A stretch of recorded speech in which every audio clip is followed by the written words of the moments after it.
Good evening and welcome to the first GPVWC Media Podcast. This is a pilot to see how we get on, and so as things go, we don't actually have an official name yet, so hopefully we'll be taking suggestions or we'll just make it up as we go along. Tonight I am joined by three people. The first is Nick Rowland, who is the owner of Midnight Motorsports. He's the man who finished second to Lucas Euler in the Super League Championship last year, and he's the man behind the Potentia engines, and I'm sure somewhere on his business card he has room for a phone number. Also joined tonight by the league administrator, Will Ponissi, who is also the owner of Northern Racing. Back in the day, I think scored a podium at one point, or a race win even. And finally, not to be left out, is Tom Parker, who drives for Woods Racing, and apparently has an Italian cousin. Welcome, gents. Right, so we're going to start tonight with the Valencia test, which just happened there last Thursday. We had up to 39 cars running on track, whereas all the teams were out running around getting their very important R&D points, which are going to be vital for us to develop the cars as the season goes on. Very important before Melbourne. So in the Valencia test, the fastest man out there was Lewis Redshaw of the 39 cars. For Hawkeye Racing, and up the top we had some familiar names, including Mr. Parker here, who was joining us tonight, who was actually third quickest. Of course, it all counts for nothing if he's not there for Melbourne, although we can probably start the Tom Parker for World Champion chance right now. I got a vote in the poll, so I don't disappoint my fans, you know. You sound very chuffed at that. Well, we obviously saw a myriad of strategies and a number of sandbagging, for lack of a better word. Particularly so from the Torrent duo of Jim Paresis and Peter Casa, who decided to run a good 14 seconds off the pace. Tell me, Nick, you're a team owner. Would you send your cars out there to do 14 seconds off the pace just to try and save something? The concepts of sandbagging I do understand, but to send drivers out and be 14 seconds off even after 40 odd laps is a little bit odd. I don't fully understand why Torrent have done that, but there's a clear reason behind it, and we'll eventually find out, I guess, but to be 14 seconds off is a little bit odd. And I assume, because we can answer this question as league admin, they're not saving fuel costs on doing laps that slow. We're not paying by the litre, are we?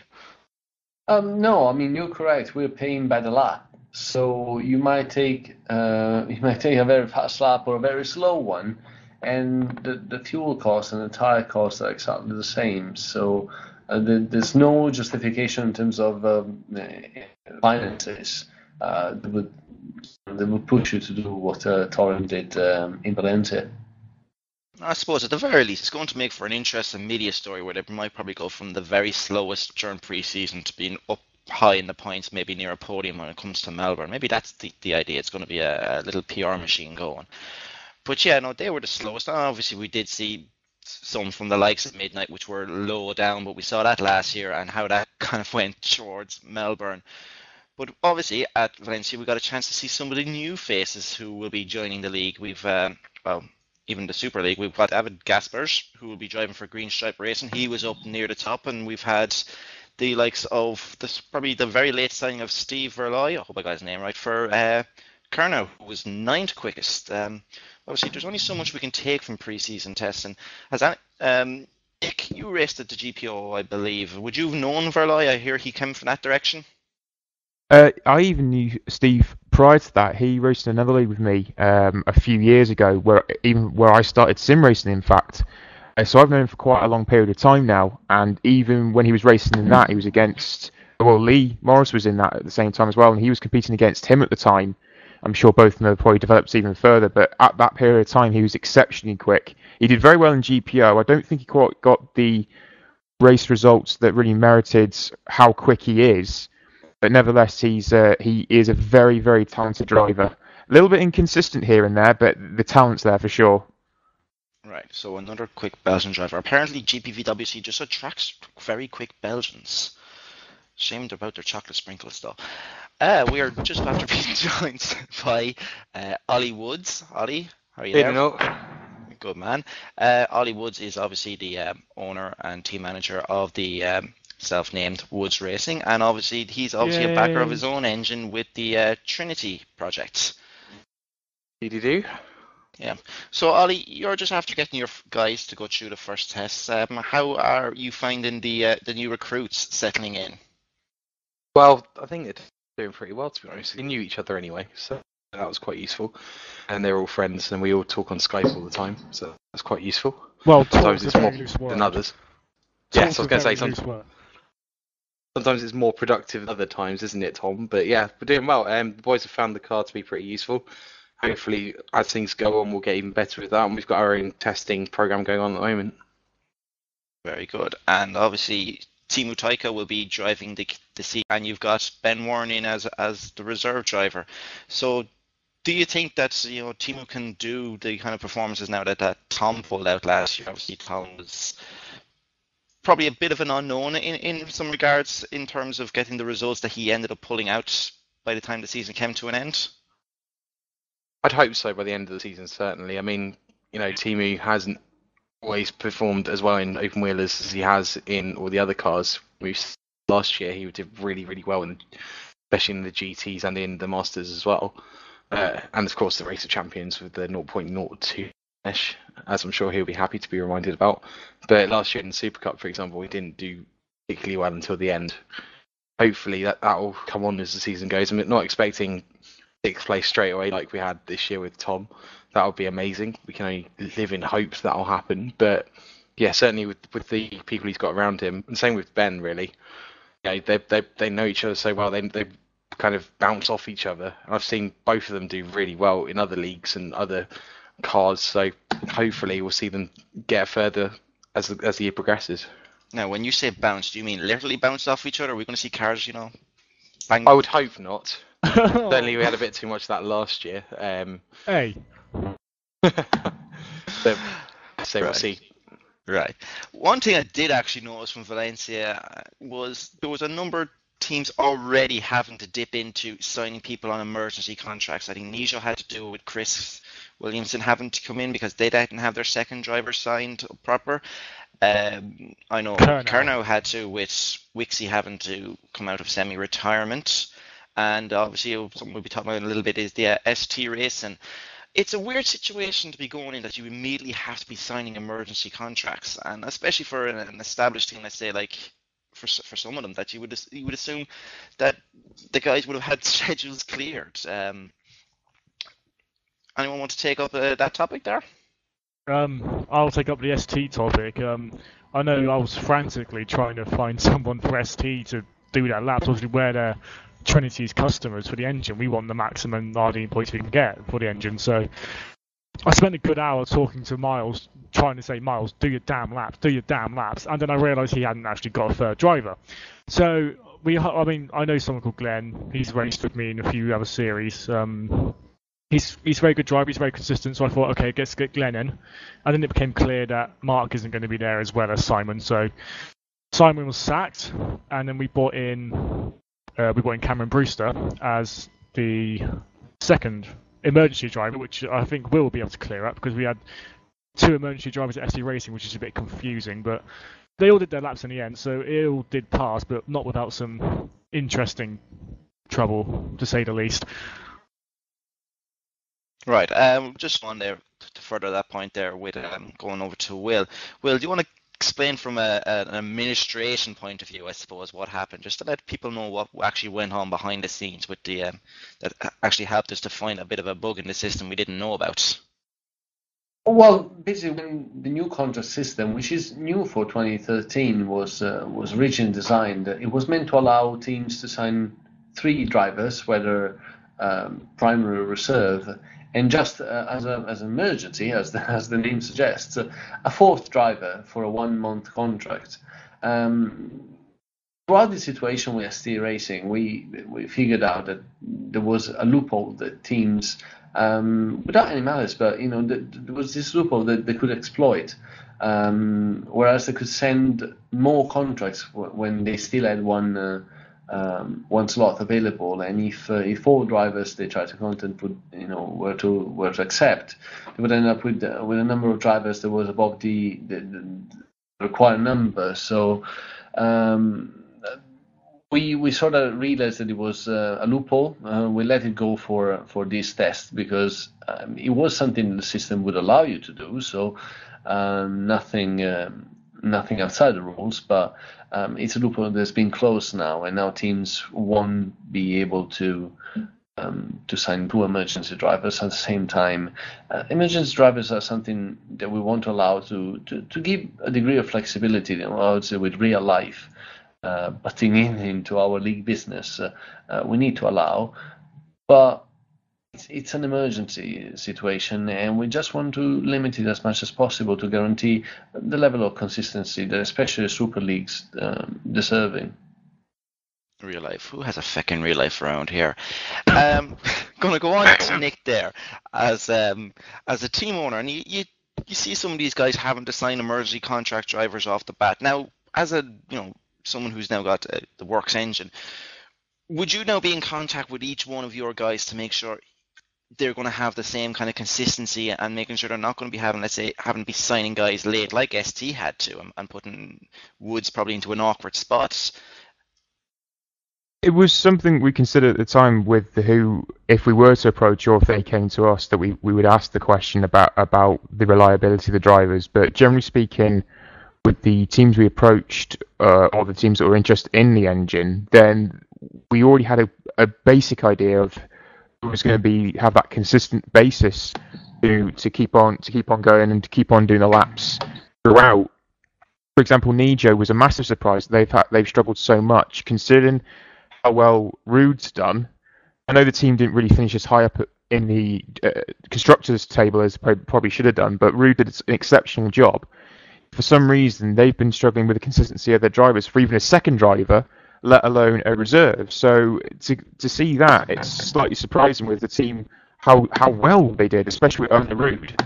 And when we looked at it, we looked at the drivers that were available or were going to be racing. We thought, they're likely to be consistent, and at least it will benefit us as a manufacturer because we will be able to utilise the points, but not just for us, but for them as well. And that was the key thing, is to make sure that they could use it and saying, look, this is not just for us. You will be getting the same thing. Yeah, just going on to your point there about trying to fill seats, and that Nijo seat would be considered a bit of prime real estate, and even the Kernow seats were pretty late being announced. I'm going to put this one to Tom because he's a Super Cup owner of PB Racing, co-owner with Scott Bennett. There's a lot of people who've managed to be signed up, and it's actually made the driver pool pretty thin at times. I know ourselves at Halcyon, we were kind of out and considering about who we could find, and when we came around to actually having a look about, it was like you're kind of looking through a bit of a bargain bin of, for lack of a better word. I know that's going to might sound insulting to some people, but with 3 pretty fully subscribed series, you're suddenly kind of left either looking in that bargain bin, or you're trying to look outside the league, which is what Carno has done, and even Nijo with signing, you have to forgive me, I'm short of his name, but he's another Dutch driver to partner up with Rude, a friend of his, I believe. So, Tom, a Super Cup owner, how hard have you found trying to fill your seats when you were going through this period? Well, for me, I was actually quite lucky because I was going to keep whatever happened. I was planning on keeping Will and Timu at PB Racing anyway, but obviously Timu moved up to Super League with Woods, so I thought, okay, because we're in a technical partnership, obviously with Velocity and Woods, we thought we'd take on Ben, and I think luckily we've got quite a good driver line up there, Ben and Will, and obviously like we were saying earlier with myself, Ben and Timu, we all work well together. We've been working together for nearly 5 years now, me, Ben and Will, so we're quite lucky. But yeah, I'm looking at the Super Cup page now for this season. We've still got 2, 4, 6, 8 seats not filled, which is quite high considering we start in less than a month. So I mean, people like Zauber Motorsport, who replaced Tiger Express Motorsport, Street Fighter, Allen GP and Target, those 4 haven't got any drivers yet. I'm sure Target, obviously being owned by PETA, have got someone somewhere that they can call on, but teams like Allen GP, Street Fighter and Zauber, I don't know where they're going to get drivers from. Like I said, just a thin driver pool around, and I mean, you look at FC and they've got 45 drivers, something silly like that. Why can't some of them move up maybe? But it's still a month to go. I'm sure they'll find someone, and the Cup is looking like a very interesting season this year.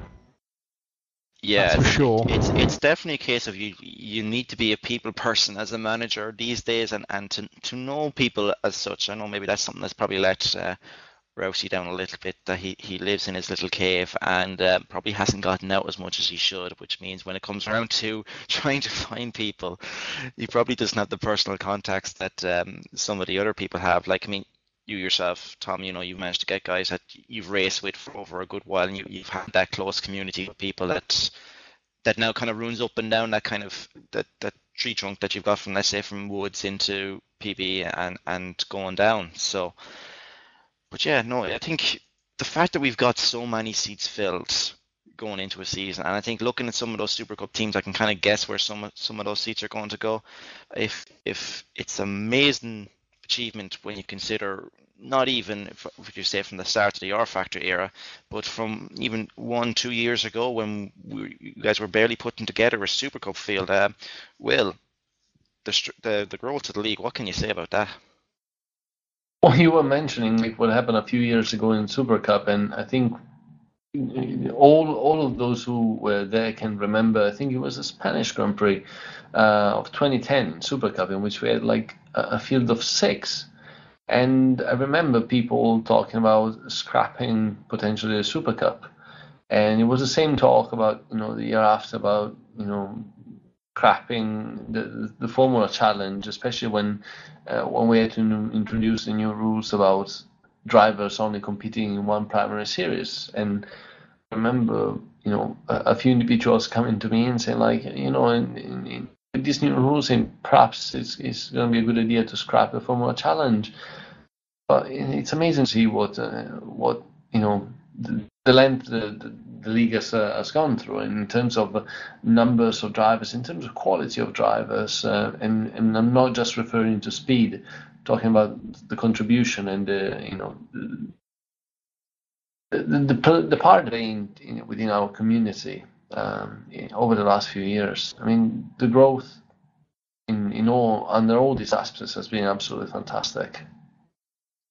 Definitely. I mean, just even if we were to get 50-60% of those Formula Challenge drivers to show up, you're still talking about a field of 20 cars. I said, who knows? This time next year we could be talking about having a 4th series to try and deal with everybody. But yes, now moving on, we've got the test in Hockenheim this week. It'll be the 2nd preseason test. Another chance for us all to get out there and earn some R&D points. I'm sure some of you guys have probably spent through most of them by now. Probably one thing that we're going to be feeling when we get to Thursday night is the weather. It's going to be a cold one, and I don't know about you guys, but I've noticed when I've gone out on track, my tires are pretty feckin' cold. Yes, they are. Yes, it's going to be an interesting one on Thursday. I think the maximum temperature is going to be 10 degrees. And obviously with this new plugin, that is going to take a lot of getting used to for all of us. And then there is also the possibility of rain. I can't remember, I think it's between 40 and 60% that rain will make an appearance at some point. So it's going to be an interesting one, that's for sure. Yeah. Nick, what kind of orders, well, order's probably a strong word, but what I suppose, what are your words going to be to your drivers, especially when you're trying to avoid going through excess laps? I know James posted up an interesting piece on the how much excess laps was done by people with variable weather conditions and the chance that, the easier chance that we're going to be lacking grip and spinning off. What would be the orders going in there now to your lads? Well, I think you made a good point there about the excess laps that James created. I didn't even know he'd done that at the time, actually. It's when I saw it posted up. I thought it was really interesting to see. I know it's not a massive amount as such within the budget, but I guess, every little bit is going to help towards the R&D points and not Tesco. So there's various parts that will help along the way for teams, but in terms of the drivers my drivers that are going to be competing, I will still say the similar thing.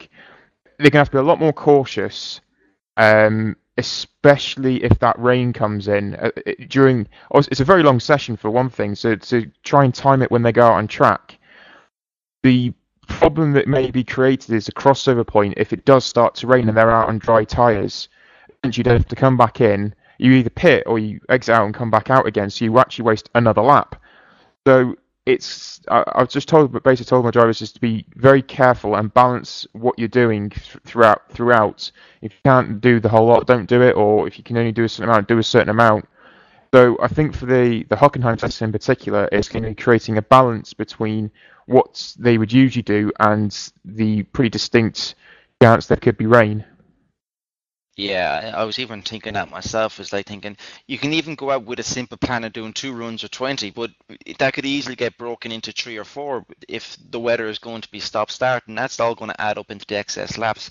And especially for the newer teams that are running on a lower budget, they really can't afford to be going through that kind of money. But it'll be interesting. Obviously, as a test, it'll be give us some sort of insight what we could face when we're going to have variable conditions in over a race event. Ollie, I assume you'll be the man that'll be sitting on top of the pit box and talking to your boys during the race. I mean, was that something you would have really done up to this season? Well, spend the time actually watching them going round. Yeah, not even that, but sitting on TeamSpeak and even coordinating their efforts, keeping them apprised of what's going on, stuff like the weather. Yeah, certainly it's not something I would have done in a big sense in the last few years. I know a few of my drivers preferred to have me there whispering to them what's going on, but to be honest, I never felt like I was actually much use of that, apart from telling them, look, you're faster than this person, blah, blah, blah. Certainly with the weather, having the outlook is going to be really useful to have someone there that's not actually concentrating on driving. I think, obviously, you have to find the right line, really, find out where, like going over to the point where you're doing a bit of a Kimi Räikkönen and leave me alone and know what I'm doing. Hopefully it won't come to that. But yeah, certainly I think I'm going to be more hands-on this year, time allowing. Yeah, time allowing. The missus will let you out to play. If Apple will let me out, more like. And just keep on the topic of actually the weather, just for Will, we're kind of looking at, obviously, now we're looking at the Hockenheim one, and obviously we're having a very cold winter here in Europe, and we're trying to keep with the realistic weather temperatures. Would you think next year we'd be looking at trying to find milder climates for our preseason testing, so that we're not going to end up with situations like we could have, whereby we're just not going to have tires that are going to get up to temperature? Well, it's a thin and very delicate line we have to tread there, because you may want to move on to slightly warmer climates, but you also have to take into account that traveling to these warmer climates is a bigger expense for teams. I mean, teams do pay transportation, and obviously staying close to home with most of the teams being based in Europe means that they can save a little money in transportation costs, whereas perhaps going to warmer climates, for example, a test in South Africa or Australia. I mean, even that close to the start of the season, there could be an increased cost for the teams, and especially taking into account the start of the season, you get a lot of new teams still trying to really understand what kind of expenses they can take this season. I'm thinking about in 2013, the 3 new teams we have. We have to take into account, and we have to consider all these criteria before taking a decision on testing locations. Okay, right. We're going to wrap up this podcast with one last topic, but I'm sure it'll be an interesting one as we're going forward. We're going to talk about who we think is going to be champions. I know it's a cliche topic, but we might as well get it out of the way first. So I'm going to go around each of you, and I'm going to ask you for who you think the champion's going to be, and I'd like a reason why. So Nick, we're going to start with you, although I think guess who you're going to say. It's actually been quite interesting watching my 2 drivers, Lucas and Alex, going around, because Alex is a lot closer than I was sort of expecting, actually. But I still will go with Lucas. I think Lucas can do it for a second time, purely because he's got the experience now under his belt. He knows how to cope with the pressure, and he is so fully committed to this season. It's unbelievable. And probably go quicker because he's got no facial hair too. It's got to be good for the aerodynamic flow. There's that as well. God. Yeah. All right. Ollie, who do you think is going to be champion? And let's be fair, it's not going to be one of your drivers. Hey, Thanks, yeah. As much as I love you. Though, to be fair, you've got a better chance than last year. Forever second, if that. Yeah, that even second would be nice. I reckon it's going to be Lucas as well. You can't really look past him after how quick he is. I think Alex will run him close, and maybe even people like Dave Carl-Smith, if he can find the car to do it in. But I think Lucas somehow will be picking up the trophy. Okay. Will, and please remember that while you're not under oath, one of your drivers is actually here recording this session, so be careful what you say. Well, I think what we've heard from Russian drivers in these pre-season interviews, we're very realistic about where we stand at the moment, where we come from last season, and the fact that even though we're in a very good position, we still have to play catch up. Lucas would still be my my favorite bet if I had to put one name out for the championships. You can never discount the fact that though that there's two more champions on the field. Even already right now, we've got the Super Cup and the Formula Challenge champion driving for Torrent. So they're surely going to be contenders, even though the team is a new one, but they're going to have a Martex engine. So I think there's going to be a big advantage come season end. But I would still pick Lucas. Yeah, you would think that. Right. And finally, Tom, who do you think is the man we're all going to be toasting at GPVWC Day 2013? Miles Dixon. Be serious, or I won't have you back I am. again. Oh, okay. I've got to agree with the other guys. It's got to be Lucas, isn't it? Really. I mean, nothing against Alex. He is ridiculously quick. I mean, just look at the end of Super Cup. He really was the man to beat in sort of the final couple of races. So, but Lucas has got consistency. From what I've heard, he's very good in the rain. He's just ridiculously good. So I'm just going to say Lucas Euler, but don't be surprised if you see Alex Cooper win a few races this season. We'll be betting on that. Obviously, as been told from the panel here tonight, it's looking like the German efficiency is going to keep on going. I'd like to thank my guests tonight, Nick, Ollie, Will, and Tom, and hopefully we'll be back in, providing you don't think that we've actually wrecked your thoughts by the end of all this, that you're still with us, and hopefully if this all goes well, this will be the first of many podcasts that we're going to try and make throughout the season. Until then, good night and take her handy.